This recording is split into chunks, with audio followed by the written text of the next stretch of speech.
প্রদান করবেন গুরু আপনাকে নিবেন। সেই সময় গুরুদেব যে মন্ত্র আপনাকে কানের মধ্যে দান করবে, সেই বীজ মন্ত্র দেওয়ার পর গুরুদেব কি বলে, শিষ্যটিকে আজ থেকে তোমাকে নিরামিষ আহার করতে হবে।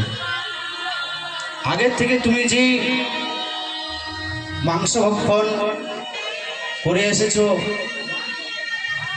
জীবের প্রতি হিংসা করে এসেছো, এইসব সমস্ত কিছু তোমাকে ত্যাগ করতে হবে। যখনই তুমি গুরুদেবের কথাতে চলতে শুরু করবেন, মানে তোমার নতুন জীবন উদয় হলো সেই দিন থেকে। তো আপনাকেও গুরুদেব সৃষ্টি করলো। এরপর ভগবান বিষ্ণু কেন বলা হয়েছে? বিষ্ণুর কাজ কি? বিষ্ণুর কাজ হচ্ছে পালন করা। পালন তো গুরুদেব কিভাবে আপনাকে পালন করছে?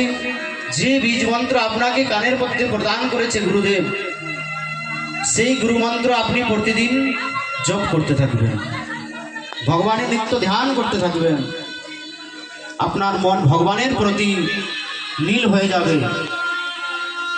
সেই সময় আপনাকে পালন করছে ওই নামের দ্বারা, আর তোমাকে সুন্দরভাবে পালন পোষণ করাচ্ছে।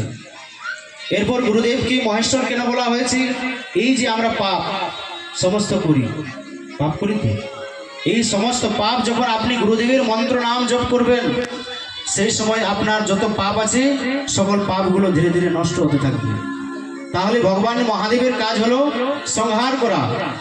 সেই জন্য গুরুদেবকে আবার